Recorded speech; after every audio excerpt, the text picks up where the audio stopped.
Oke, semiotik ilmu tentang tanda. Semiotik dikembangkan dalam banyak cabang. Jangan tanya, Pak, semiotik itu adanya di ilmu apa? Di banyak ilmu. Filsafat, mistisisme. Jangan salah, hampir semua sufi ngomongnya simbolik. Karena dia ngomong pengalaman yang tidak bisa diekspresikan secara verbal. Dia banyak pakai tanda-tanda. Semion. Ketika ngomong keberadaan Allah dan penciptaan pakai cahaya. Bahkan aktor itu nulis yang tentang perjalanan spiritual, saking susahnya dia pakai mantikut toir. Obrolan para burung. Musyawarah para burung. Karena dia susah menggambarkan perjalanan spiritual menuju Tuhan, akhirnya pakai simbol burung yang sedang terbang menuju matahari. Itu simbolik. Filsafat itu banyak juga yang pakai simbol-simbol. Seni, sastra, antropologi, media massa, psikoanalisis, hampir semua pakai kajian namanya semiotik. Komputer termasuk juga. Komputer itu kan main dengan kode-kode.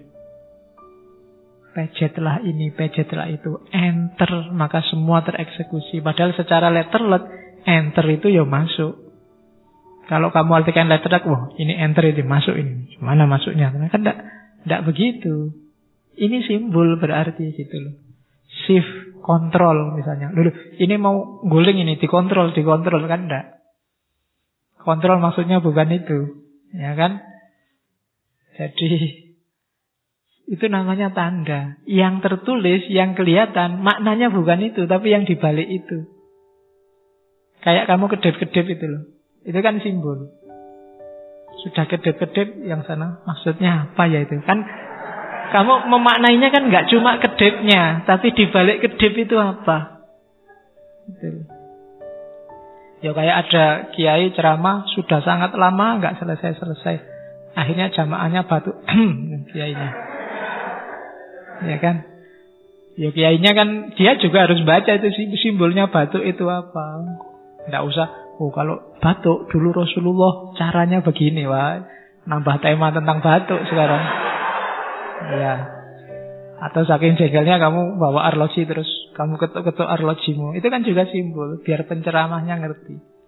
Nanti kalau tidak ngerti dianggap, oh ya, waktu itu penting. Al-waktu kasaif. Yo. Tambah panjang ceramahnya, nggak selesai-selesai. Itu berarti apa? Tidak punya kecerdasan simbolik. Ya dunia manusia itu dunia serba simbol. Oke, yuk. Simbol itu misalnya, ini tiap kali dikasih minum 1 gelas kok habis semua ya. Terus gelasnya kamu bunyi-bunyiin. Takmirnya harus paham ini. Besok siapkan setiap orang 2 gelas. Nah, itu simbol namanya. Jadi membaca sesuatu jangan cuma yang kelihatannya. Di balik itu ada maknanya. Kajian semacam ini namanya semiotik. Ya. Kenapa belajar semiotik?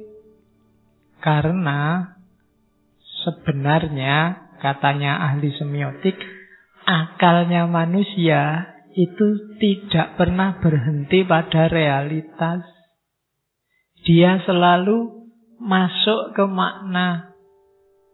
Nggak pernah berhenti ke barang, dia selalu kebalik barang. Lihat tembok yang retak, itu kan kamu nggak berhenti di tembok yang retak. Mungkin kamu membunyikannya, wah ini memang sekarang musimnya sedang tidak jelas sehingga tembok gampang retak. Atau wah itu dulu mungkin yang bangun agak korupsi sehingga temboknya nggak terlalu kuat. Oh maknanya bisa kemana-mana, hanya dari tembok yang retak. Itu akal. Jadi hidup tidak pernah berhenti di fakta. Orang selalu masuk ke makna. Faktanya adalah banyak orang demo ke Jakarta, itu fakta.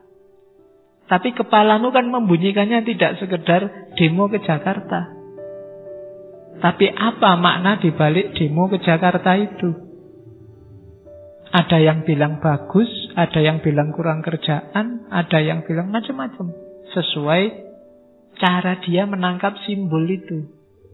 Ada yang bilang itu menunjukkan betapa umat Islam itu menakutkan. Ada yang bilang itu menunjukkan betapa umat Islam itu kompak. Ada yang bilang itu menunjukkan betapa umat Islam itu suka piknik. Ya contoh ini. Jadi bisa kan dimaknai begitu. Kepalamu bisa membunyikannya versimu. Tapi kan gak pernah berhenti di sekian juta orang. Enggak. Jadi informasi apapun kamu tidak pernah berhenti di bunyinya. Kamu selalu menangkap kebalik itu. Kemarin Tito bilang, untuk demo 212 biaya pengamanannya adalah 43M.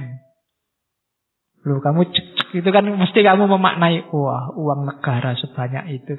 Nah, kamu kan nggak pernah berhenti di 43M-nya. Oh, 43M loh Pak. Ya sudah Pak, kan nggak pernah begitu. Tapi kamu menafsirkannya, wah, uang negara sebanyak itu 43M, kalau dibeliin nasi kucing bisa dapatnya misalnya. Ya kan, kamu mesti masuknya ke belakang, nggak pernah berhenti di 43M. Jadi itulah semiotik. Orang tidak pernah berhenti di tanda. Wong kamu lihat jenggot aja kan mesti memaknai. Jenggot ini jenggot sekuler apa jenggot radikal misalnya. Oh iya kan? Kamu masuknya kan mesti ke situ, tidak pernah berhenti. Jadi kita penting maka belajar ini. Manusia itu tidak pernah berhenti di bahasa, dia selalu masuk ke simbol. Dan memang informasi itu tidak selalu tampaknya saja, tapi apa yang dibalik yang tampak. Ya kan, kayak Indonesia itu benderanya merah putih. Kan orang nggak berhenti bendera merah putih adalah ya warna merah sama warna putih. Kan nggak begitu. Merah artinya apa, putih artinya apa. Kan kamu selalu begitu. Realitas itu simbolik. Garuda Pancasila itu menunjukkan apa. Kan selalu begitu. Nggak pernah berhenti di fakta. Selalu masuk ke makna. Hidup kita selalu sifatnya simbolik. Bajumu aja kan begitu. Kalau baju koko kamu maknai apa, yang pakai jin dimaknai apa, yang pakai sarung dimaknai apa. Kan gak pernah berhenti di sarung. Sekedar pakai sarung, wah santri nih, kan mesti gitu. Pakai jin, apalagi sobek-sobek gaul nih. Kan kamu gak pernah berhenti, itu celana ya celana, sarung ya sarung. Tapi kamu selalu kebalik itu. Itu gunanya kamu belajar semiotik. Jadi macam-macamnya sekarang. Tanda itu dalam dunia semiotik ada banyak. Ternyata tidak satu. Ada semiotika analitik. Semiotika analitik ini berarti disiplin yang mengkaji analisis tanda. Jadi dia isinya analitika tanda. Gimana memahami tanda, strukturnya tanda itu semacam apa, dan seterusnya. Ada lagi semiotika deskriptif. Kalau semiotika deskriptif ini sifatnya cuma menjelaskan aja. Indonesia, dia menggunakan bendera merah putih. Yang merah artinya berani, putih artinya suci. Nah itu deskriptif, cuma cerita. Kemudian kalau jalan ada lampu merah. Ada lampu merah, lampu hijau, lampu kuning. Merah artinya berhenti, hijau artinya jalan, kuning artinya tancap gas misalnya. Nah, itu deskriptif namanya. Jadi cuma cerita. Ya, saya sering bilang awas kualik ya, kalau bendera merah itu artinya berani, kalau lampu merah itu berhenti. Kalau ketuker bahaya. Nanti lampu merah artinya apa ya Pak kemarin? Berani ya Pak? Iya, kualik. Ya, kalau Indonesia itu jangan ditafsirkan, kenapa ya Pak Indonesia susah maju? Oh, karena benderanya warnanya merah. Merah itu berhenti, jadi ya tidak usah maju. Indonesia itu benderanya merah, ya berarti kita mandek sudah. Kalau ingin Indonesia maju, gantilah hijau. Nah, ya kalau hijau itu berarti kita maju terus. Atau kalau kamu ragu-ragu kan harus hati-hati, ganti kuning. Jadi kuning sama putih. Ya, bawahnya harus putih. Karena kalau sudah nggak kuat berjuang, yang diangkat bendera putih. Ya, kita nyerah. Oke, itu deskriptif namanya, cerita, makna. Ada semiotika faunal. Nah, ini yang ngerti ahli-ahli tentang binatang. Di antara nabi-nabi ada Nabi Sulaiman yang punya kecerdasan membaca semiotika faunal. Kan mukjizat Nabi Sulaiman itu bisa ngobrol sama binatang. Ya jangan diartikan ngobrol itu terus kerbonya bisa ngomong bahasa Arab apa bahasa Sanskerta. Ya nanti Nabi Sulaimannya kaget. Tiba-tiba ada sapi ngomong bahasa Jawa, itu ya kaget. Enggak. Nabi Sulaiman bisa menangkap semiotika faunal. Semiotika faunal itu dari gerak-geriknya dia bisa paham apa maunya si binatang. Ya, dan ini karena yang ngasih Allah langsung, ya dia bisa paham sampai detail. Ahli-ahli peternakan, ahli kebinatangan kan bisa. Kalau kalian lihat film-film binatang di TV-TV kan, oh binatang ini sedang pingin kawin, oh binatang ini sedang, kan bisa dibaca. Meskipun binatangnya nggak cerita, ini pingin kawin loh aku, enggak. Tapi dari gerak-geriknya bisa ditangkap. Itu semiotika faunal. Oke, Kanada kemarin saya lihat belalang itu hati-hati begitu dia kawin, setelah selesai kawin suaminya akan dibunuh. Jadi maka yang laki-laki habis kawin harus cepat-cepat lari. Kalau enggak tewas dia, dibunuh oleh yang perempuan. Oh, kan ada yang kayak gitu. Perilaku-perilaku binatang, semiotika faunal. Oke, terus ada yang kayak ikan. Ikan itu kalau ingin kawin, kawinnya tidak kumpul keruntel-keruntel, tapi yang laki-laki memuntahkan apa, perempuan memuntahkan apa, terus ketemunya di luar. Jadi mungkin kalau ada ikan muntah-muntah yang cewek, yang cowok muntah-muntah, itu jadinya di luar. Nah, itu kan gaya ikan. Oke, itu faunal. Jadi macam-macam harus. Yang ngerti ahli zoologi itu juga jenis semiotik. Ada semiotika kultural. Kalau semiotika kultural ini simbol-simbol budaya.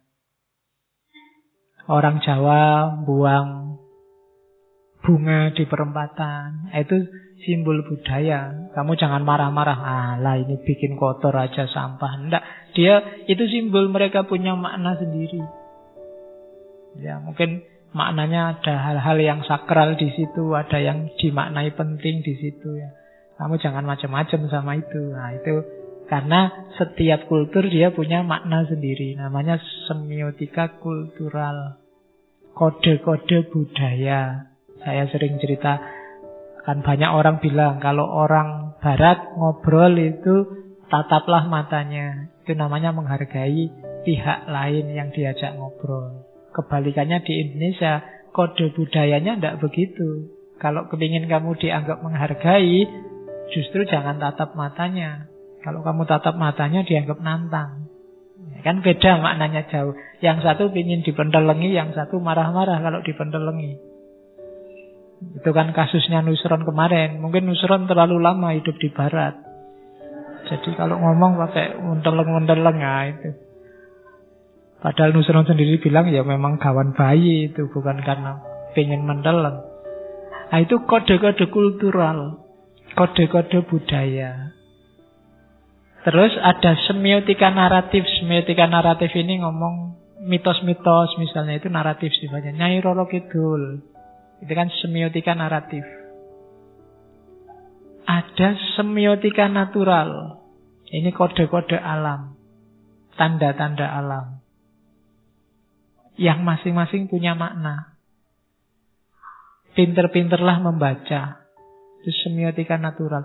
Allah nyuruh kita membaca ayat-ayatnya, itu antara lain ya semiotika natural, itu bacalah tanda-tanda alam. Tadi ada gempa di Aceh, itu tanda-tanda. Silahkan kamu maknai sendiri. Harus cerdas. Jangan, kan ada orang memaknai itu sesuai kepentingannya saja. Waktu demo ndak hujan, inilah bukti kekuasaan Allah. Mau hujan nggak jadi. Besoknya lagi demo hujan, inilah tanda-tanda kekuasaan Allah. Kita dikasih rahmat berupa hujan. Ya padha wae. Hujan gak hujan pokoknya apik kabeh. Ah, ini cara baca kayak gini semiotika natural. Ya nggak tahu yang pas yang mana. Jadi membaca tanda-tanda alam. Ada semiotika normatif. Ini kode-kode, tanda-tanda yang berhubungan dengan norma-norma, aturan-aturan. Terus ada semiotika sosial. Kode-kode dalam interaksi antar manusia. Kalau misalnya kalian hidup di kos-kosan, itu bikin kode bareng-bareng teman sak-kos. Pokoknya kalau aku dehem 3 kali, berarti kamu keluarlah, pacarku mau datang. Nah, itu semiotika sosial. Ya, atau kamu suka diapeli yang kamu tidak suka. Terus saya bilang, pokoknya kalau aku dehem 3 kali, kamu datanglah, ajak aku keluar kemana biar pacarku pergi, aku sebel sama dia. Nah, itu semiotika sosial. Bikin kode-kode bersama. Ya kayak di kampung dulu ada kentongan. Nah, itu simbol semiotik sosial. Kalau dipukul sekian kali berarti ada pembunuhan. Dipukul sekian kali berarti ada. Sekarang jarang ya orang pakai kentongan. Di desa saya dulu kalau jam tengah malam ada kentongannya. Jadi orang mukul tiangnya listrik itu kalau 12 ya dipukul 12. Teng-teng sampai 12 kali. Kadang-kadang kelewatan 13. Cuma kan nggak bisa dikurangi, sudah terlanjur. Ya. Nanti kalau sudah 13 dulu kok 13 dikurangi lagi, dipukul lagi ini dikurangi jadi 12 malah susah. Susah ya kalau sudah lebih. Oke, ya kayak kamu sholat kan dilarang bergerak lebih dari 3 kali. Kalau sudah 1, 2, 3. Ah, 3 ini. Masa gini terus sholatnya tidak enak. Kalau ditambah gini jadi 4. Susah ya. Nanti sholatnya batal. Biar sholatnya nggak batal gini aja deh terus pokoknya. Ya. Terus yang terakhir semiotika struktural. Kalau semiotika struktural ini ngomong struktur. Kayak yang diomongkan sebentar lagi. Terus bahasa. Sekarang kita mulai masuk ke teori-teorinya. Yang pertama, ini asumsi-asumsinya. Bahasa itu sifatnya arbitrer. Arbitrer itu mana suka. Jangan ditanya alasannya. Kamu ndak usah debat, bikin seminar internasional, temanya adalah mengapa ini dinamai mikrofon. Ndak usah. Wis diterima aja bahwa ini disebut mikrofon. Kenapa? Bahasa sifatnya arbitrer, suka-suka.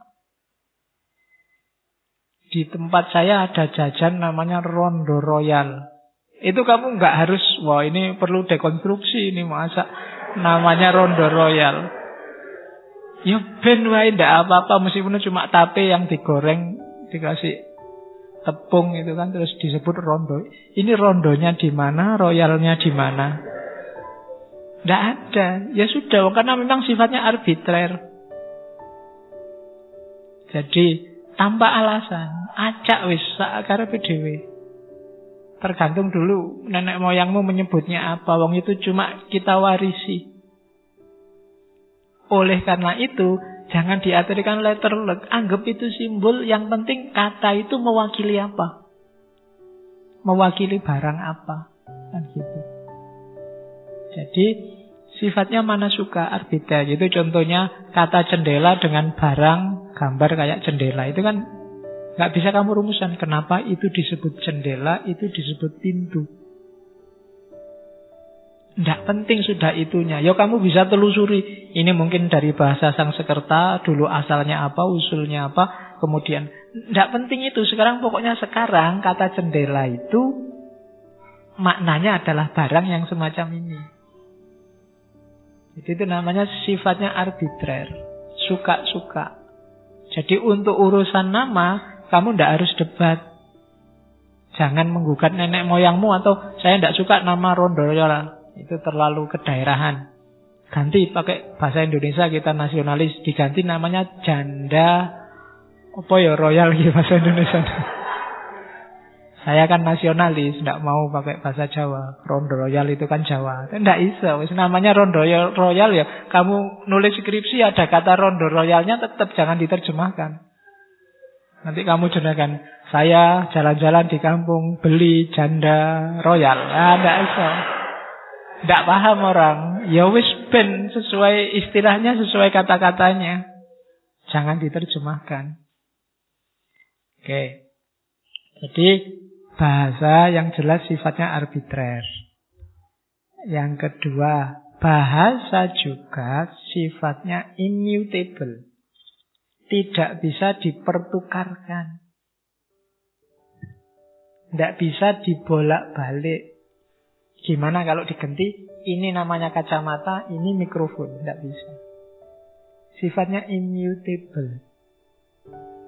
Jadi tandanya arbitrer, sifatnya seperti hukum yang tidak bisa ditawar karena kita mewarisi dari nenek moyang kita. Ya memang sudah itu namanya. Kamu tidak bisa protes misalnya, kenapa ya namanya kok Indonesia? Dulu disepakati itu sudah. Dari nenek moyang. Kurang keren Pak. Kasih nama-nama yang agak gaul dikit lah. Daripada nanti dicela sama orang Malaysia, Indonesia disingkat jadi Indon. Tidak enak Pak. Kita ganti yang agak keren dikit lah. Yang ada Inggris-Inggrisnya misalnya. Tidak bisa. Itu sudah kesepakatan. Sifatnya arbitrer. Kenapa kamu susah mengubah? Karena masyarakat itu biasanya tidak ambil pusing dengan itu.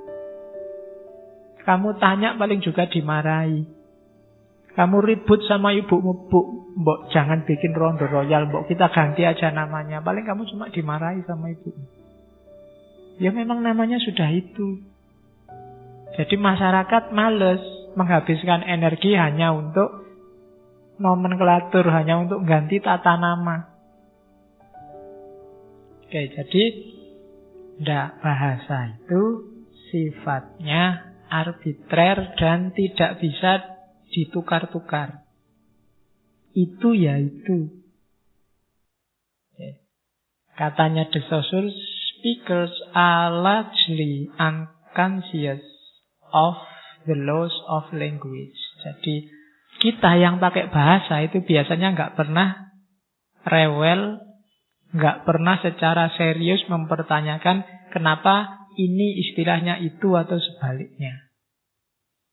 Jadi bahasa tidak bisa ditukar-tukar.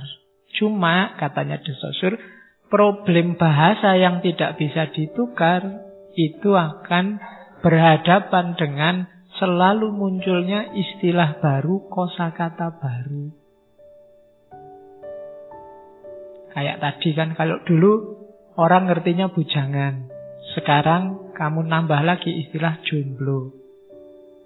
Kalau dulu ada ndak laku, sekarang ada istilah jablay. Kalau dulu ada cerewet, sekarang ada kepo. Iya kan? Ini istilah-istilah baru.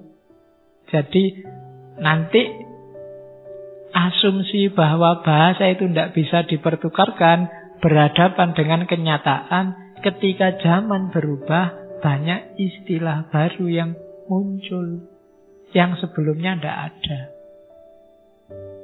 Ternyata toh bisa bikin istilah baru. Meskipun istilah baru biasanya konteksnya berbeda karena ada perubahan zaman. Jadi immutability of sign, bahwa tanda itu tidak bisa dipertukarkan, tidak bisa dibalik. Misalnya merah, kuning, hijau tadi sudah disepakati, itu ya membaliknya susah. Misalnya polisinya, gimana ya ini lampu merahnya kok mati konslet, maknanya dianu aja dibalik. Karena kuning nggak terlalu penting, kuning artinya berhenti ya, yang hijau tetap jalan, itu susah sudah. Karena konvensinya sudah merah itu berhenti. Oke, nggak bisa ditukar. Misalnya pramuka itu simbolnya, tandanya tunas kelapa. Mungkin kamu bosen tunas kelapa terus, gantilah pakai kelapanya apa degannya, apa simbolnya es degan misalnya, jangan tunas kelapa. Nggak iso. Karena jadi dia tidak bisa dipertukarkan. Tapi memunculkan yang baru mungkin. Memunculkan yang baru itu bukan pramukanya. Mungkin yang tunas kelapa itu untuk pramuka kecil, untuk pramuka besar ya kelapa yang sudah tinggi, yang sudah besar misalnya. Itu mungkin, asal disepakati. Tapi ngowahi yang awal itu tidak gampang. Oleh karena itu, karena ada problem istilah-istilah baru, immutability of sign akan berkaitan dengan mutability of sign. Ada kondisi ketika simbol bisa dipertukarkan. Kuncinya apa? Katanya De Saussure, kekuatan sosial dan waktu.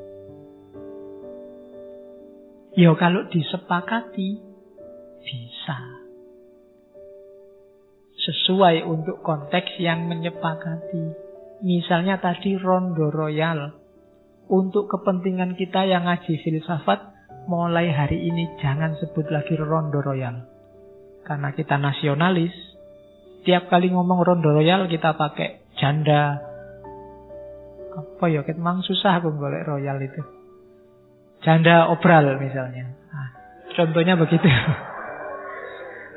Royal itu kan obralan tuh, royal. Oke. Jadi ya kayak Ambarukmo royal itu kan, Ambarukmo. Jadi kekuatan sosial yang tangguh atau perubahan waktu. Di situ misalnya tak kasih contoh MOS. MOS itu dulu ya tikus. Tapi sekarang kan enggak. Hubungannya sama komputer, MOS itu enggak cuma tikus. Jadi perempuan itu biasanya jijik sama mouse, kecuali mouse-nya komputer. Malah dipegang-pegang. Oke, diputer-puter. Itu mouse-nya komputer. Kamu kok ketawa kalau ngomong tentang itu? Ya, referensimu mesti ke situ. Oke. Wong belum punya pacar kok membayangkan mouse dipegang-pegang. Ya sementara dipegang sendiri. Jadi kenapa? Ya jangan sering-sering, sabun mahal. Jadi mutebis. Sudahlah, neng masjid ngomong gitu kamu itu. Jadi sign juga bisa bertukar. Namanya mutability of sign.